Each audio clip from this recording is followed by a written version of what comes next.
Okay, welcome back. This is Mr. Hassan's Maths channel. And I'm answering question number 3 from the May-June 2013 International A-Level Cambridge paper 4 variant 2. This is mechanics paper, and we have a statics problem here. We have a particle P of mass 2.1 kilograms is attached to one end of each of two light inextensible strings. The other ends of the strings are attached to points A and B, which are at the same horizontal level. P hangs in equilibrium at a point 40 centimeters below the level of A and B. The strings PA and PB have lengths of 50 and 104 centimeters respectively, as shown in the diagram. Show that the tension in string PA is 20 newtons and find the tension in string PB. Okay, so I have just copy the diagram down here so we can see what's going on. So here we have particle P of mass 2.1 kilograms. Okay, so we can say that this is going to be 2.1 times G. So in Cambridge we're going to use G as 10. So that's going to be 21 newtons. Okay, as we're using G as 10. Alright, in LXL I'd write 2.1 G. G would be 9.8. Anyway, we have the tension in the string PB, which I'll call TB, tension in string B, and we have the tension in the string PA, which I'll call tension in A. Alright, so we have these two forces acting there, and the other force acting is the weight. Now, what we need in this situation is to know what these angles are. So I'm going to call this angle here alpha, and I'm going to call this angle here theta. So angle alpha and theta.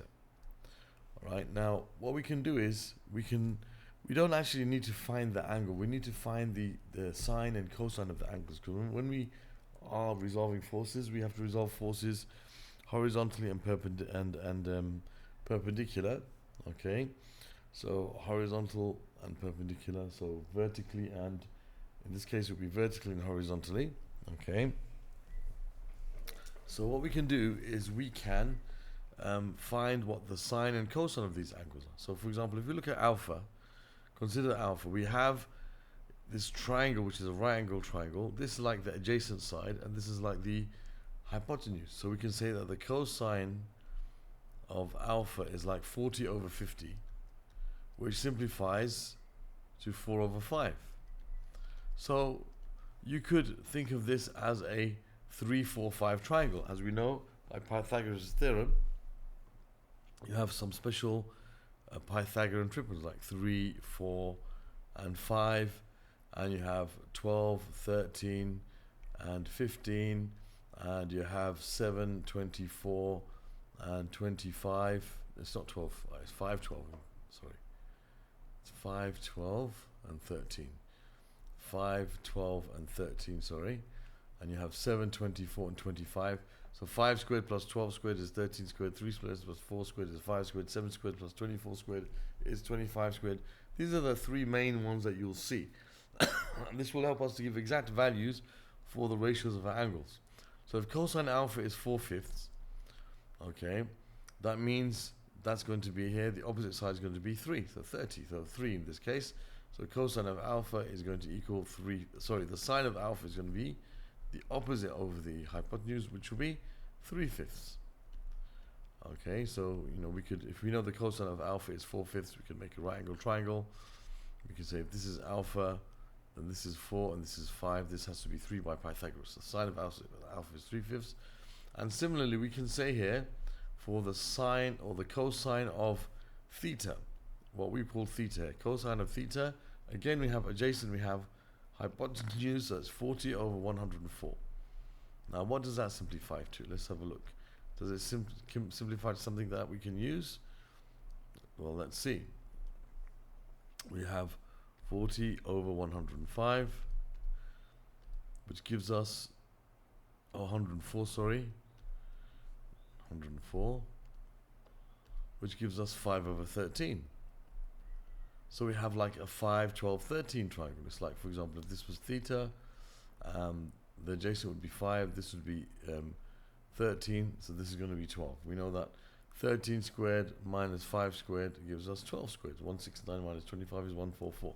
So we can say, therefore, that the sine of theta is going to be 12 over 13. So we've got the exact values of cosine and sine of alpha, cosine and sine of theta.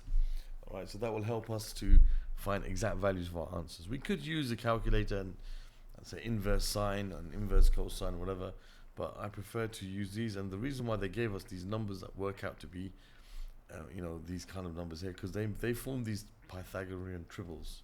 So always look out for those. Will make your calculations a lot easier. Okay, so now what I'm going to do is I'm going to resolve the forces acting in this. Now we can do this in a number of ways. We could use like a vector triangle, because we have three forces that are in equilibrium, or we can resolve the forces horizontally and vertically.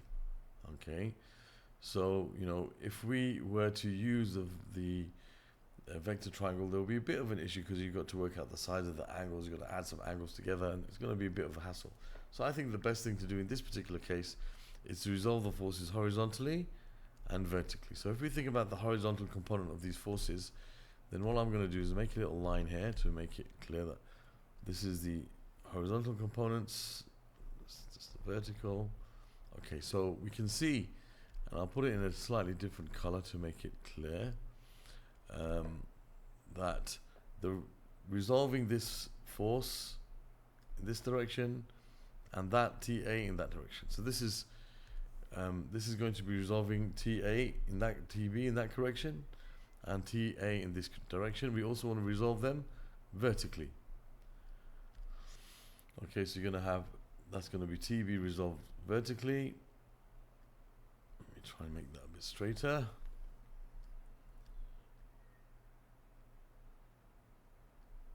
And we also want this to be resolved vertically as well. Okay, they're not want to be very straight. I don't know why.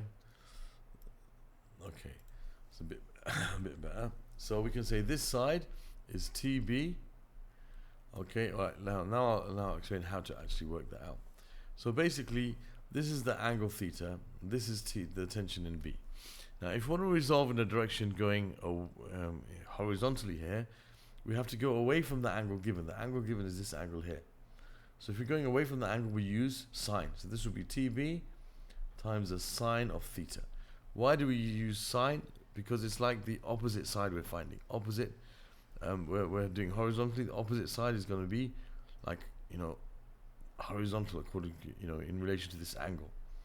Okay, and if we're looking for this component, it's like we're looking for the side which is adjacent to the angle. Okay, so this is the triangle, it's the adjacent side. So this will be TB cosine of theta. Okay, so I like to memorize it like, if you have to move if the force has to move in a direction, so it goes into angle, so this one is going into, this is going away from the angle, use sine. So I'm going to resolve this horizontally. I'm going away from the angle given. Angle given is here, so we're going to use the sine. And if you have to resolve in the direction which is going into the angle, like this one, resolving this direction, going into the angle given, we use cosine.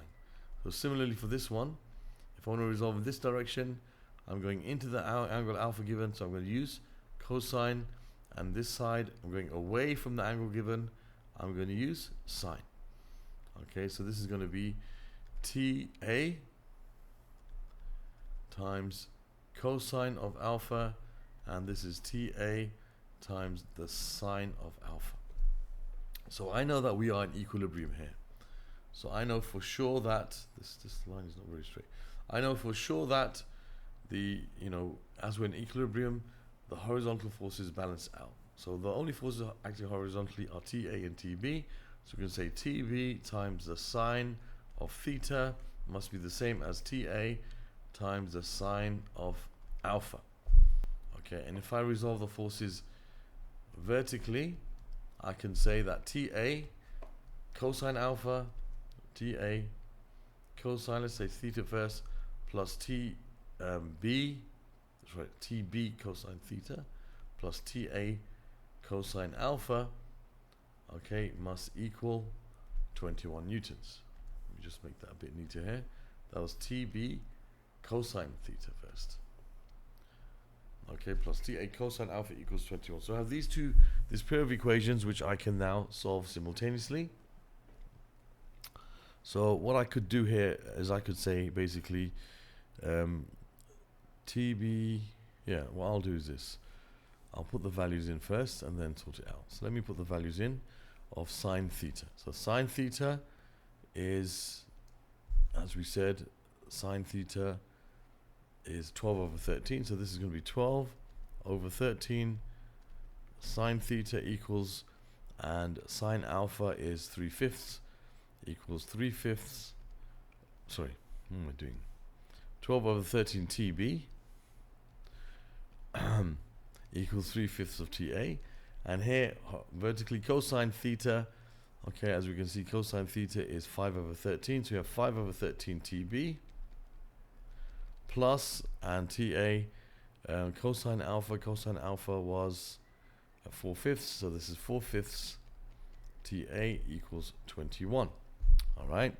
So let's just try to, we can make everything in terms of TA, I guess. So we can multiply both sides by 5. This, first of all, this cancels with this. This is going to be 4. This is going to be 1. Divide both sides by 3. And then I can multiply by 5. So I have 4 times 5, which is 20. So I have 20 over 13 times TB is equal to TA. So I can replace TA with 20 over 13 times TB. So I have 5 times TB over 13 plus 4 over 5, and I'll have times 20 over 13 times TB equals 21. We have to find first, show that PA. So in fact, you know what I'm going to do? I'm going to do the other way around, because they want us to show first that TA equals 20. So let's do that first. I think that would be better, because if you read the question, it says show that TA. I don't think it'll make any difference, but let's just do that first. Show that the tension PA is 20.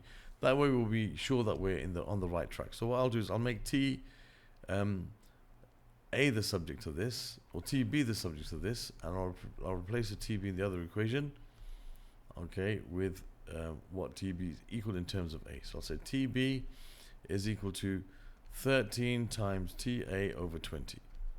Okay, so I'll replace this, and that makes it even easier actually. So 5 over 13 times 13 times TA over 20 plus 4/5 TA equals 21. So what happens here? The 13s cancel out, the 5 and the 20 cancel out, so I'm left with 1 over 4 TA plus 4 over 5 TA is equal to 21. I can add these two together. I can make the denominators the same, or I can multiply both sides by 20. Even if I multiply this side by 20 and this side by 20, I'll get rid of the fraction.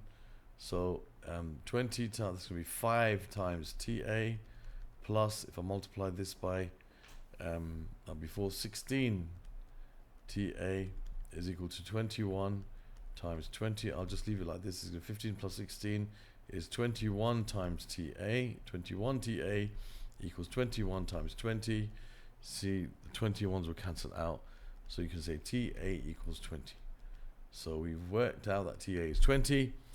Okay, so there's the answer to the first part, and now we've got to find TB. So all we have to do now is put it in here. So TB is going to be 13 over 20 times 20, which gives us 13. So TB is equal to 13 newtons. So we have 20 newtons and we have 20 newtons. Okay, so there's the answer to that question. Is there anything else here? That's it. So this is the tension in PB, and this is the tension in PA. All right, so pretty straightforward, just solving them simultaneously, and there we have it. Okay, so one of the important things here is to keep things in exact values. I always like to write my angles in terms of fractions if you can. So cosine alpha equals 4/5 cosine. Look out for these special type of Pythagorean triples. They normally come as 3, 4, 5, 5, 12, 13, 7, 24, 25. There's a few others as well.